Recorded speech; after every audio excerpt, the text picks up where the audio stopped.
Listo. Aquí debe estar grabando. Sí. Bueno, a partir de este momento, entonces, muchachos, vamos a ver las alteraciones en los movimientos aprendidos o apraxias. Entonces, viene la palabra praxia, que significa acción. ¿Sí? Y las praxias serían entonces una secuencia de movimientos, como lo vemos acá, aprendidos, ya que ejecutamos por repeticiones, y, y las apraxias entonces pueden generarse cuando estos movimientos alteran, ya sea cuando los queremos hacer voluntariamente o en algunos casos cuando los queremos hacer también involuntariamente. ¿Sí? Entonces, vemos en las apraxias una desintegración del acto motor voluntario, ¿sí? Lo cual genera una incapacidad para ejecutar de forma apropiada diferentes destrezas, habilidades, movimientos cotidianos, y todos son básicamente movimientos aprendidos, ¿sí? Los reflejos por no se deben de ver alterados, ¿sí? Aquí esto es importantísimo, no es un problema muscular, no vemos hipotonía, no debería haber hipertonía, no deberían haber alteraciones, ¿sí? Ataxias no deberían haber, no necesariamente hay parálisis, no debería haber debería haber daño neuronal, o sea, todo esto es generado por un daño en el cerebro, ¿sí? No es algo psicosomático o algo transitorio, es algo permanente, o más o menos permanente, es algo crónico, y que generado por una lesión cerebral, ¿sí? Y entonces, básicamente, en la mayoría de los casos es una incapacidad para generar movimientos a la orden, ¿sí? Por esto, y como ustedes de pronto lo leyeron, muchas veces las apraxias pasan inadvertidas. ¿Por qué? Porque muchas veces las personas pueden realizar los movimientos y usar los objetos en su vida cotidiana, entonces no genera tanta disfuncionalidad. En cambio, solamente cuando se genera una evaluación controlada, rigurosa, y se le solicita que realice movimientos a la orden verbal o con imitación, es donde se ven las alteraciones que en la lectura las llaman como parapraxias, ¿no? Que serían como errores en la ejecución del movimiento o esfuerzo desmedido, ¿sí? O realizar movimientos, eh, otros movimientos que no se están solicitando. Bien, Diego, una pregunta. dime. ¿Esto quiere decir entonces que las apraxias solo se dan en la medida en que es cuando tú recibes una orden? O sea, nunca es cuando estás como No, no, ejecutando no, el no, no. movimiento sin orden. No, pueden haber de los dos casos. Pueden haber apraxias. Por lo general, siempre hay una alteración cuando se solicita el movimiento. Pero además puede haber una alteración cuando se quiere hacer el movimiento sin que alguien lo solicite. No todos los casos, ¿sí? O sea, las apraxias son una incapacidad para realizar movimientos cuando se están solicitando. Y en algunos casos esto también puede ir acompañado de alteraciones cuando se desea usar un objeto, ¿sí? O realizar un movimiento en contexto. Listo, gracias. Lo que pasa es que hay una diversidad de casos y de grados y de tipos de alteraciones, ¿sí? Por eso es. Pero como en la mayoría de los casos se conserva la capacidad de usar el objeto en contexto, pero lo que se altera es a la orden o cuando se requiere usar sin contexto, ¿sí? Entonces pasa encubierto, porque en la vida cotidiana lo logras hacer. Los casos que evidentemente se diagnostican y que son más graves son en los cuales también hay disfunción de usar objetos en contexto, ¿sí? Y por lo general llevan alteraciones en otras dimensiones también. Pueden ir también alteraciones a nivel de lenguaje, ¿sí? O parálisis, ¿sí? O alteraciones motoras piramidales, extrapiramidales, porque son daños cerebrales mucho más extensos. ¿Sí es un poco más claro? O sea, Diego, una pregunta, o sea, es como movimiento tanto voluntario como involuntario puede dar problemas en contexto y fuera de contexto. Solamente que es más común que haya Sí. problemas. Sí, llamémoslo eh, movimientos en contexto y no contexto, o con el objeto y no objeto. Lo que pasa es que, como todo, típicamente en la literatura todos se llaman movimientos voluntarios porque implican la musculatura estriada, a pesar de que no esté la intención de moverse, o movimientos intencionales o no intencionales, ¿sí? Entonces, entonces aquí sería los movimientos automáticos o no intencionales o que sí, por lo general se ven conservados. Y los movimientos en contexto como reflejos y demás. Los movimientos en contexto, por lo general, también se ven conservados. En algunos casos también se ven alterados los movimientos, el uso de objetos en contextos, en algunos casos. En la mayoría de los casos, lo que sí debe verse afectado es los movimientos ejecutados cuando se solicitan, ¿sí? Ya sean de forma ya sea de forma imitativa o de forma verbal. ¿Sí? Bien. Entonces, como esto es uno de los temas que menos acuerdos teóricos tiene. ¿Por qué? De nuevo, porque las apraxias son de las alteraciones o los síndromes neuropsicológicos que menos se diagnostican, son de los síndromes neuropsicológicos que son menos discapacitantes o menos disfuncionales, entonces los que menos reciben atención, ¿vale? Por lo tanto, las apraxias, las teorías que hay sobre apraxias no son tan robustas. Si se dan cuenta, todavía se sigue usando el modelo de Lippmann, que es un modelo de los años 20, del siglo XX, ¿sí? O sea, de hace 100 años. Y Ardila, este libro me gustó, hice el capítulo del libro de Ardila, es un poco más reciente y hace un ejercicio bastante concienzudo de organizar un poco la teoría que hay y las alteraciones que se observan clínicas para darle más sentido a la clínica. ¿Sí? Entonces él crea estas categorías. Habla de alteraciones, bueno, que en general son alteraciones motoras que pueden ser de las extremidades, de la cara, del lenguaje o espaciales. ¿Sí? Cuando son, bueno, estas son motoras y espaciales, digo, qué pena, dos categorías grandes, motoras y espaciales. Las motoras son de las extremidades, de la cara y del lenguaje. Cuando son de las extremidades tenemos si son bilaterales o si son unilaterales. Cuando son bilaterales, entonces tenemos dos grandes categorías también, ideomotora e ideacional. ¿Sí? Cuando son unilaterales, tenemos cinética, simpática y callosa. Esto no vamos a complicarnos tanto. De las unilaterales, la única que vamos a ver es la callosa. ¿Sí? Y de las... Bien, entonces, las más comunes, las que por casi toda la literatura se centra, son de las extremidades, estas dos. ¿Sí? Esto es, el 90% de la literatura de las apraxias está sobre esto.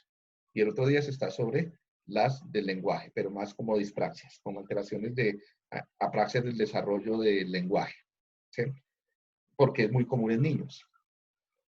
Bueno, entonces, de las extremidades, ya les decía entonces, tenemos bilaterales, ideomotora, y dentro de las ideomotoras, Ardila las divide dentro de las que implican las extremidades superiores y las que implican la marcha.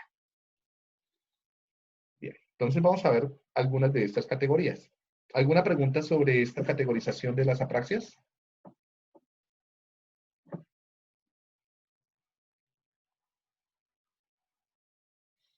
Bien. Incluso acá hay varias discusión actual si las apraxias espaciales podrían llamarse o no apraxias. ¿Sí? Porque en realidad muchas veces parece que no cumplieran todos los criterios de las apraxias, sino que fueran alteraciones de otro tipo. Pero bueno, eso lo dejamos para otra Diego, una discusión. pregunta. ¿Sí? O sea, pues siento que hay como, pues cuando estaba leyendo las del lenguaje, suenan, pues siempre se relacionan mucho con las afasias. Sí. Entonces, pues, o sea, siento que hay también Y muchas como que veces no se da. debería estar, porque pues al fin y al cabo está explicando la afasia. Pues digo, pues como, Depende un poco el tipo de errores que se están cometiendo. Si los errores que se cometen en la producción son más de tipo puramente motores y no tanto, o sea, puramente motores digo es más en la articulación, ¿sí? Pero aspectos comprensivos, aspectos léxicos, aspectos fonológicos están conservados, por lo menos en la percepción, entonces puede acentuarse el diagnóstico dando como una apraxia del lenguaje, ¿sí? Entonces ahí depende un poco del caso, ¿sí? Y de cuáles son los rasgos o los síntomas cuantitativos y cualitativos que se están presentando, ¿sí? Ok, sí. Claro, pero incluso en la lectura lo dicen, ¿no? Esto rivaliza mucho con algunas categorías de afasia de Broca o con algunas categorías, por ejemplo, las que daba Luria. Entonces, ahí es donde la clínica muchas veces tiene compromisos, ¿no? Entonces, para ganar especificidad clínica, muchas veces entonces también se dice que hay para praxias verbales acompañadas de rasgos de afasia, o que hay una afasia de Broca con parapraxias verbales, ¿sí? Incluso el diagnóstico muchas veces es circular o es ontológico, pero bueno, hay rivalidades semánticas que no son del todo claras. Ok. Bien, pero lo van a encontrar, ¿no? Lo van a encontrar y en la literatura y lo van a encontrar en los casos y, ¿sí? Y si alguno de ustedes se dedica a la neuropsicología, pues va a profundizar un poco más sobre esto y va a adoptar algunas posiciones sobre cómo reportarlo. Bueno, las apraxias. Comencemos con las apraxias de las extremidades. Es por lo general la categoría más global, es una de las categorías que más se usan y es lo más frecuente, ¿no? Vemos aquí un claro ejemplo, una señora que imagino que el neuropsicólogo le está solicitando que copie este movimiento con los dedos y la señora tiene una gran incapacidad para ejecutarlo a la orden, ¿sí? Y entonces, las apraxias de las extremidades, entonces esto fue un poco el ejercicio que yo les pedí que hicieran en sus casas. Entonces, que generaran estos movimientos con las extremidades de las personas que los rodeaban. Entonces, algunos ejercicios que se pueden hacer son con significado, decir adiós, acercarse, ¿sí? Solicitar que las personas lo hagan o que lo imiten, ¿sí? Entonces, aquí hay diferentes. Con significado, por ejemplo, colocar la mano derecha sobre el pecho, ¿sí? Dibujar un 8 en el aire. Por favor, coloque la palma, en este momento todos, por ejemplo, levanten la mano derecha, ¿sí? Y con la palma extendida, colóquenla sobre su nuca, ¿sí? Todos lo están haciendo. Bien. Entonces, ahí vemos diferentes formas de evaluar las praxias y también de entrenar las praxias. Entonces, una de las categorías más antiguas y más famosas de las praxias, de las apraxias, digo, es la praxia ideomotora. La apraxia ideomotora, entonces vemos que hay una pérdida o una alteración en la capacidad para realizar acciones que ya pueden ser transitivas con el uso de los objetos o intransitivas que no tienen que usar los objetos, ¿sí? Y vemos aquí que hay muchos errores. Aquí se le pide a la señora que por favor haga como si fuera a abrir una puerta, que tiene una llave y va a abrir una puerta. Y aquí que le diga que por favor diga adiós. Es la primera, no puede hacer un movimiento, esto sería transitivo, como si fuera a usar un objeto, y no lo logra hacer. Y aquí tampoco logra hacer el gesto de adiós, ¿no? Que sería algo más intransitivo.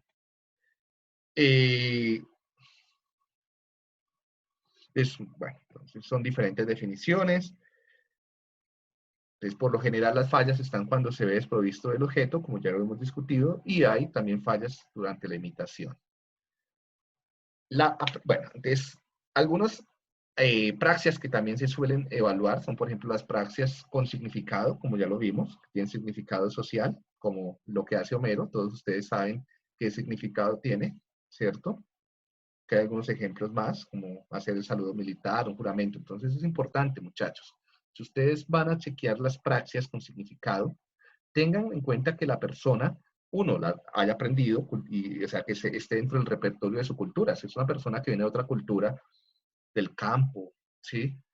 Puede ser que estos movimientos que usted le están solicitando no los sepa hacer. O si es, por ejemplo, un niño o algo así, y en la vida ha tenido que usar un martillo o ha tenido que usar una sierra, pues tal vez no sea tan fácil hacer el movimiento. Entonces, cuando apliquen las escalas, tienen que hacer los ajustes necesarios para la cultura y para la historia de vida de las personas, ¿sí? Como todo el mundo ha hecho pistola en sus casas, en todo lado, entonces yo sé que esto lo entienden, ¿sí? En este momento me estarán haciendo pistola.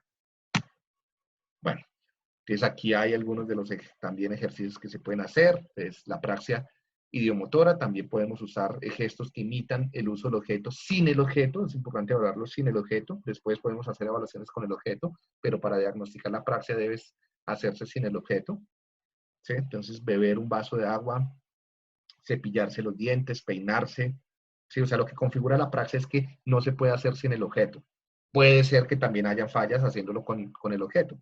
¿Sí? Ya eso lo había aclarado. Limarse las uñas, mover el café, bueno, etc. Entonces, aquí hay diferentes. Entonces, por favor, allá todos en sus casas, hagan como si se estuvieran cepillando los dientes. Hagan como si se estuvieran peinando. Límense las uñas. ¿Sí? Vale. Actor no reflexivo. Estos anteriores se llaman gestos reflexivos. No, los reflexivos son los que implican el cuerpo, ¿no? Como peinarse, lavarse los dientes. No reflexivos serán estos que no implican acciones con el propio cuerpo, como clavar un clavo, atornillar, girar la llave, mover el café, etc. Bien. Por lo general, hay lesiones en la corteza parietal posterior. En muchos casos son izquierdas, en otros casos pueden ser derechas, o también pueden haber alteraciones en la conectividad entre esta corteza y áreas anteriores. Entonces, también pueden haber lesiones en la sustancia blanca. Pueden haber lesiones también anteriores, principalmente lesiones en la corteza premotora o en la corteza prefrontal dorsolateral, ¿sí? De todo este circuito que les indicaba anteriormente. Incluso lesiones en el cuerpo calloso, aunque ya vamos a ver cómo serían las lesiones del cuerpo calloso. Vale. Aquí un tipo, entonces, estas serían con los miembros superiores, ¿no? Ahora, con los miembros inferiores tendríamos un tipo de apraxia, por ejemplo, de la marcha. Y aquí vemos varios intentos para tratar de caminar, ¿sí? Y que la marcha se hace dificultosa, es una marcha con problemas para iniciar el movimiento, es una marcha con problemas para coordinar los pies, en una secuencia de acciones fluida, lenta. Por lo general el tronco va hacia adelante, la cabeza va hacia adelante para mantener el equilibrio, ¿sí? Pero es importante que cuando, por ejemplo, la persona está sentada, tú evalúas el tono muscular, y el tono muscular está conservado, y evalúas algunos movimientos de los miembros inferiores, por ejemplo, los reflejos, o patear un balón o algo así, y estando sentados, no teniendo que caminar, están conservados. Entonces, aquí lo que tenemos es una desintegración, en muchos casos exclusiva de la marcha, en otros casos que se extiende a alteraciones de la postura, ¿sí? ¿Vale? Y no es ataxia, o sea, no es un problema cerebeloso, no es marcha agitada, no es marcha de borracho, ¿sí? Vale, ahora pasemos de categoría hacia la apraxia ideacional. ¿Alguna duda con la apraxia ideomotora?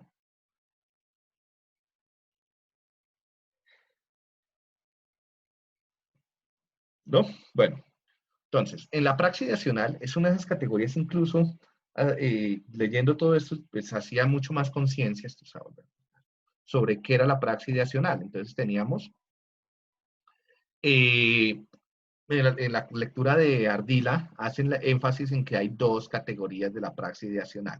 Una categoría como apraxia conceptual y otra categoría como apraxia para realizar una secuencia de acciones dirigidas a un fin, donde la apraxia conceptual lo que tendríamos es una pérdida de la capacidad para darle sentido o para acceder al significado de las acciones. Entonces veríamos mayor alteración en la repetición de gestos con significado, ¿sí? Pero adicionalmente, entonces, estas personas, muchas veces, Ardila también lo menciona, entonces, que sería como una agnosia conceptual o asociativa de los movimientos, o sea, pérdida de la capacidad para reconocer los movimientos, el significado de los movimientos, ¿sí?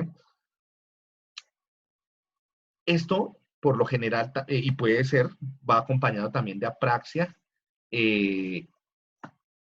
idiomotora, ¿sí?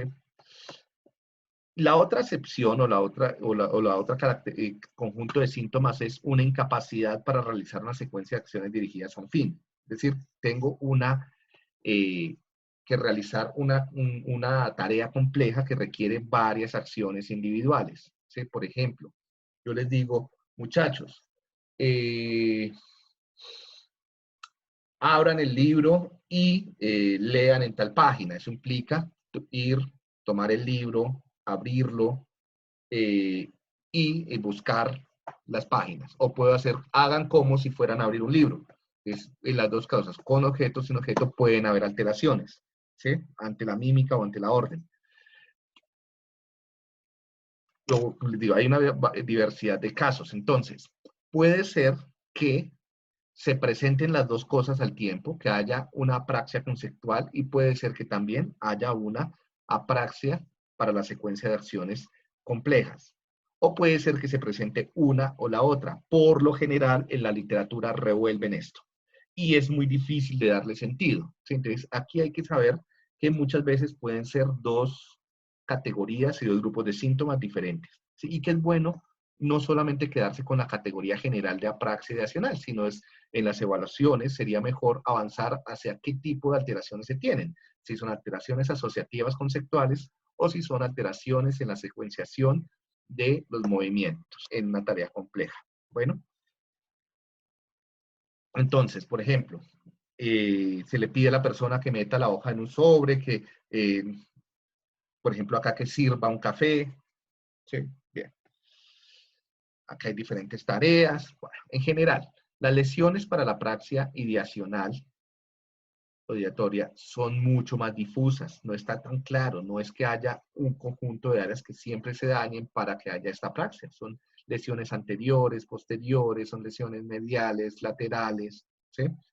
Incluso pueden haber lesiones subcorticales en el tálamo que conllevan a apraxia de tipo ideacional. Las ideomotoras, por lo general, son alteraciones tanto posteriores como anteriores y también en algunos casos pueden ser alteraciones talámicas.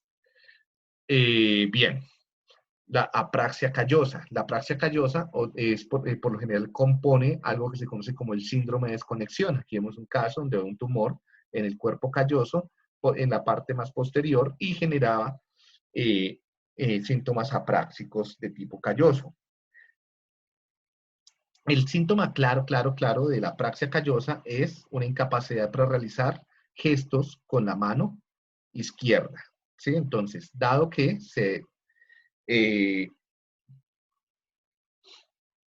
principalmente cuando hay lesiones por ejemplo, hay algunos casos con lesiones en el hemisferio izquierdo, entonces, donde pueden haber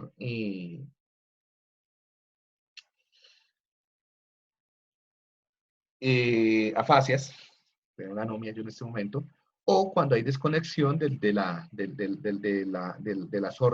cuerpo calloso, entonces no hay, las órdenes que vienen del hemisferio derecho no se comprenden. ¿Por qué? Porque no hay comunicación entre el hemisferio derecho e izquierdo. Entonces, si la persona tiene una asimetría para la comprensión del lenguaje en el hemisferio izquierdo, ¿sí? Y se le pide que realice, por ejemplo, gestos con la mano derecha, entonces al no tener la comunicación entre los dos hemisferios, parecería que no hubiera una comprensión de las órdenes y por lo tanto no pudiera enviar la actividad hacia el hemisferio derecho para que genere la activación de la mano izquierda. ¿Sí? Por eso entonces se presentaría esta incapacidad en la apraxia callosa. Entonces, en resumen, al haber una desconexión entre el hemisferio izquierdo y derecho, y al el hemisferio izquierdo estar mucho más especializado en procesar las órdenes verbales, entonces, y en iniciar la intencionalidad de la acción a petición o imitativa, ¿sí? Entonces, no pueden llegar las órdenes del hemisferio izquierdo hacia el hemisferio derecho y por lo tanto no se podría hacer, y dado que el hemisferio derecho controla la mano izquierda, no se podría hacer la imitación o la ejecución con la mano izquierda. ¿Sí? Entonces, si quieren acá lo explicamos de nuevo con esto. Entonces, si hay desconexión, entonces, al estar procesando y al necesitar el hemisferio izquierdo principalmente para comprender las órdenes y emitir la acción voluntaria, al no pasar esta orden hacia acá, cuando tiene que manejar la mano izquierda, no puede mandarse los comandos. Bien, aquí lo mismo que lo que les estaba contando. La apraxia bucofacial, entonces tendría una dificultad para generar movimientos orofaciales como mover los labios, la lengua, ¿sí? Entonces toser, o la faringe, ¿sí? Las mejillas, y era mandar un beso, fruncir el ceño, hacer como si oliera a asco, apagar un fósforo, soplar, etc. usar un popote o un pitillo, un popote para Verónica. Bien. La apraxia del vestir, entonces, tendría que ver con una incapacidad para generar... esto lo pongo en azul porque no es tan claro, eso está en alguna literatura, pero no siempre. Entonces son alteraciones en usar las prendas de vestir, ¿sí? Entonces puede ser que le dé vueltas a las prendas, puede ser que se ponga una manga, pero sea incapaz de ponerse la otra, ¿sí? Entonces no puede realizar los gestos para necesarios o los movimientos necesarios para vestirse. Esto, por ejemplo, es con objetos. Esto necesariamente es usando la prenda de vestir, ¿sí? Dime, Felipe. Yo tengo una pregunta ahí, pero digamos, si uno les pone a decir dónde está tu pierna, dónde está tu brazo, igual, digamos, ¿lo pueden encontrar o también tienen problemas para como No, entender su cuerpo? lo que te refieres es una autotopognosia, ¿te acuerdas? Que es una Sí, agnosia sí, para la exacto, del cuerpo. eso. Pueden haber las dos cosas, dependiendo de la lesión, dependiendo de si puede haber pacientes con autotopognosia o no. Lo central acá es que sea una alteración en los movimientos para el vestir, ¿sí? Y si tiene también alteraciones para denominar las partes del cuerpo, se llamaría apraxia del vestir con autotopognosia, ¿sí? Entonces debes especificarlo Listo. si hay una autotopognosia o si hay una misoplegia, o sea, si le coge ira a un miembro, porque puede ser que también vaya acompañado de negligencia. Eso también hay que decirlo, si hay apraxia del vestir más negligencia. Y si la apraxia del vestir no es una extensión de la negligencia, por ejemplo, que solamente se vista la parte derecha del cuerpo. Esto no sería tanto una apraxia del vestir, sino una extensión de la heminegligencia. ¿Sí? Ah, listo, gracias. Y te voy a decir, se va a acabar el tiempo Sí, de me queda un Zoom para minuto. que tengas en cuenta. Sí, sí, estaba vigilando eso. Bueno, la apraxia constructiva. Entonces, la apraxia constructiva tendría que ver con una incapacidad para no reconocer, sino para copiar, por ejemplo, para copiar formas, básicamente, o ensamblar bloques. Algunos hablan de que son dos cosas diferentes, pero por lo general la literatura lo une en una sola cosa, ¿sí? Yo en realidad creo que son dos habilidades diferentes. Una, por ejemplo, realizar copia de dibujos y otra, hacer ensamblaje con formas tridimensionales. Pero bueno, por ahora, y siguiendo la literatura, veámoslo como una sola que es la apraxia constructiva. ¿Sí? Bien, entonces yo creo que falta poco para terminar. Entonces, bueno, ya se va a cerrar, por ahora dejémoslo así, y ya les